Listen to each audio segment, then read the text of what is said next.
Salam ya Shabab. For this module, we're going to be talking about Lebanon and more specifically the civil war in Lebanon. Why? Because, well, this movie. The movie we'll be watching for this module, Where Do We Go Now, will make absolutely no sense without at least some background on the Civil War. This movie expects that we're somewhat familiar with Lebanon and the Civil War and have some kind of grounding in history, but for those of us who are Americans, maybe not so much. So first of all, let's start off with maps. Where on earth is Lebanon? Lebanon is this tiny country sandwiched in between Syria and Israel, close to Jordan, and the Mediterranean Sea. We can see here that this tiny country is largely separated by religious groups. Now, this map is very misleading, as are any maps on Israel, because the truth is nobody really knows who lives in Lebanon today, what religion they are, and how many. Let's look at some fast facts. The Lebanese Civil War lasted from 1975 to 1990. There's an estimated 120,000 casualties. Some say more than 150,000, however. But there hasn't been a census in Lebanon since 1935, so it's really hard to know what the population is and why I felt that that map that I showed you previously was so misleading. One estimate by a statistician, incidentally, who is Lebanese, his name is Omar Kashk, the pre-war population was around 15 million, but the post-war population was 3 million. Not because they died, but because they all were, many people became refugees and immigrants. Who was fighting whom? So the fighting was largely split amongst religious lines. Here's one map of it. So you have the Lebanese Front, the Army of Free Lebanon, Israel got involved, Hezbollah formed, the PLO. You have Syria, who stayed in the country actually until 2005 under what was known as the Cedar Revolution, very peaceful. But many other people too, of course. The UN was there, United States, and so on and so forth. And this is just one small group. There are many other forces fighting as well. So let's talk about some important notes about the Civil War in Lebanon, at least in my opinion. How did it start? A previous civil war in 1860 between Druze and Maronite Christians killed 10,000 Christians and 6,000 Druze under Ottoman rule. The Druze are often considered to be an offshoot of Islam, but the truth is that nobody really knows about the Druze religion because they stopped accepting converts in the 11th century. And they're very secretive about their religion. In fact, you don't know until you turn 40 what it really means to be a Druze. Incidentally, World War I was also a time of famine for Lebanon. France took control after World War I, and they created Lebanon as a safe haven for Maronite Christians. And France set up a government led by the Maronites, who became then the elites. This is not unlike the Alawites in Syria. The Alawites is another splinter of Islam, many people say, although they have elements of Christian faith as well as Muslim faith. And that's what Bashar al-Assad is, incidentally. However, there's already a large Muslim population living in Lebanon. You can't just carve off a slice of land and say this is for one particular religion. Or if you do, you better be prepared for some issues. So in 1935, once again, the first and only census was conducted. Nobody wants to conduct a census today because nobody wants to go back to civil war. And if I think people realize how few Christians were still living in Lebanon, problems would ensue. There's shifting dynamics. So the 1948 and 1967 wars with Israel led to hundreds of thousands of Palestinian refugees fleeing into neighboring countries such as Lebanon, and the majority of these refugees were Muslim.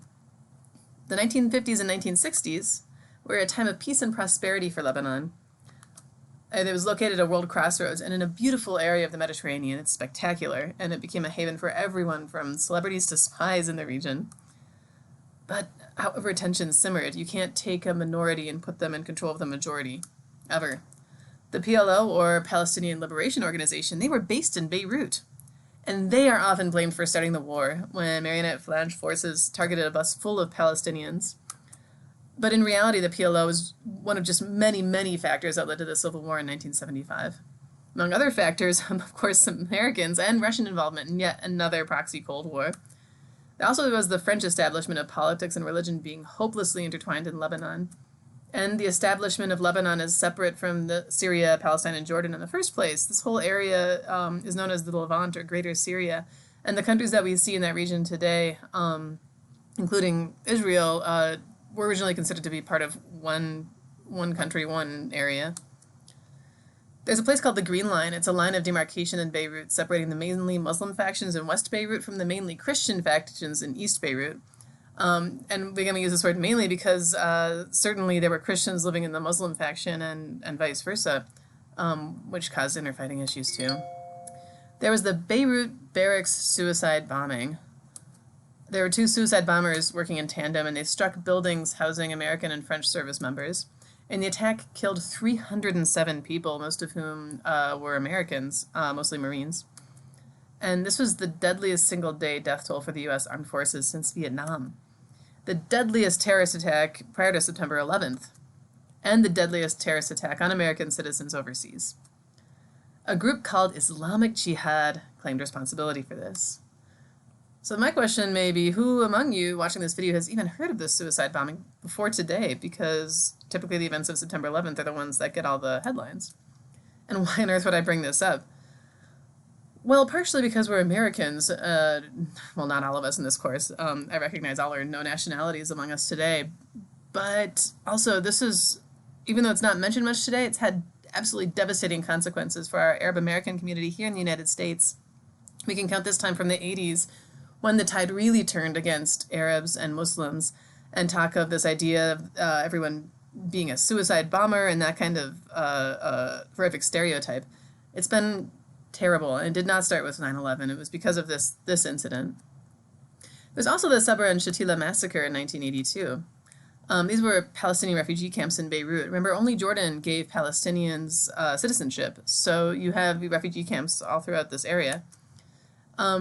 It's really hard to know what happened because most people were killed, witnesses to this. So the death toll is anywhere between 460 and 3,500 civilians. We're talking children, women, old men, and everybody in between. Some say it was done by the Falange Party. These are Christian Lebanese fighters. Others say it was Israeli militias who were in Lebanon, and they were the perpetrators of this. Here's what Israel has to say about it. In 1983, the Israeli Khan Commission, appointed to investigate the incident, found that Israeli military personnel, aware that a massacre was in progress, had failed to take serious steps to stop it. The commission deemed Israel indirectly responsible, and Ariel Sharon, then defense minister, bore personal responsibility for ignoring the danger of bloodshed and revenge, forcing him to resign. I am reading this out loud for you because I think this is really important. Ariel Sharon, of course, went on to become prime minister of Israel. I'll leave you to investigate into this as you will. But the important thing here also is that Sabra and Shatila, and this is where they were located in the greater area of Beirut, this was a turning point for Israel as well, because up until now, many people in the West supported Israel no matter what. And this was an eye-opener that these kinds of things could take place under Israel's watch. But enough about what I think. Let's hear from survivors and what they're doing today.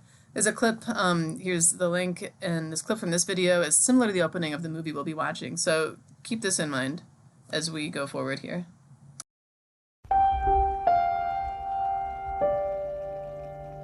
كل شخص مسيحي كان العدو لنا. كنا نعتبر انه كل شيء مسلم هو عدو بالنسبة لنا.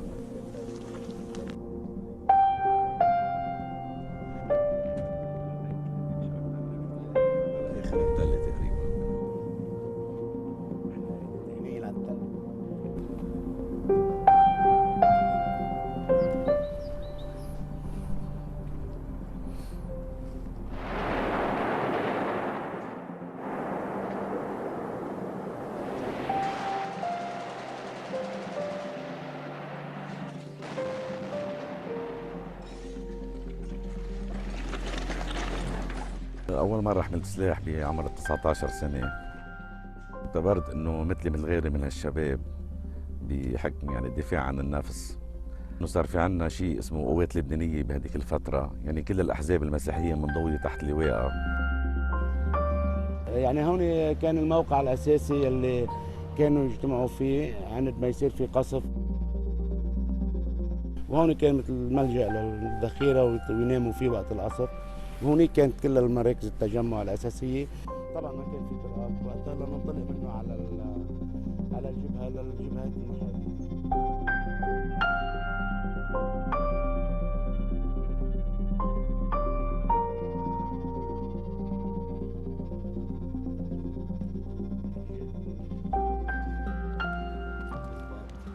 على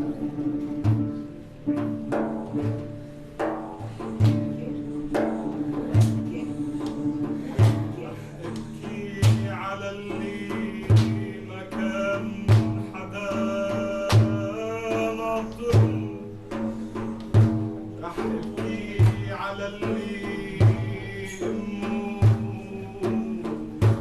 بكيت من بعد هدفنا نقول لهم هؤلاء الناس انه نحن عشنا هالتجربه، شوفوا غيرنا شو صار. حاضرين يا شعب، حاضرين الحرب، أنا جاهز أحمل سلاحي. يمكن من زمان كان الوضع طائفي، اليوم صار الوضع مذهبي. الاشياء صارت كتير صعبة. أول سؤال مع الرصاصات أشط ضرب الصعب وقع بالأرض وفيروس زعيمة.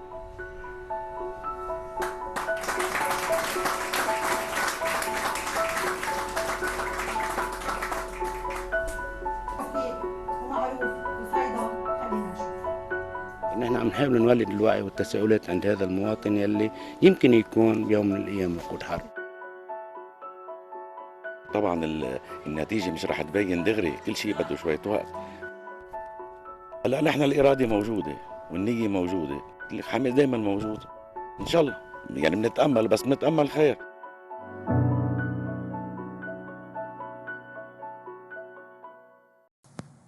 Ooh, powerful stuff from people who were there.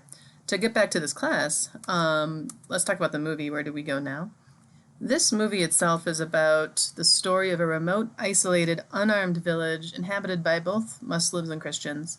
The village is surrounded by landmines and is reachable only by a small bridge. As civil strife, the one we just talked about, engulfs the country, the women in the village try by various means and with varying success to keep their men in the dark. This musical, it's a musical, will take you on an emotional roller coaster if you let it. If you let it. That's all I'll say about that, I suppose. So, Nadine Labaki, she directed, co-wrote, and starred in this movie. She's also known for directing Nancy Edgerton music videos, perhaps one of the most famous pop stars of the Middle East. Carmel, this is another movie. Where do we go now? The one we'll be watching. And Capernaum, nominated for an Oscar a couple years ago. And this is part of the issue. We could spend the entire course talking about the Lebanese Civil War. There are so many ins and outs and different factions and who fought what and what happened. And a lot of times when we talk about war, this is what we talk about. Where, whom, why, how did it start? I mean, politics, pretty much. However, what about an architecture? There's so much more to war than just these other details. What's interesting about the Lebanese Civil War, if I may use a word like interesting to describe something horrifying, the Holiday Inn. The Holiday Inn is an iconic image that is still standing in Beirut today.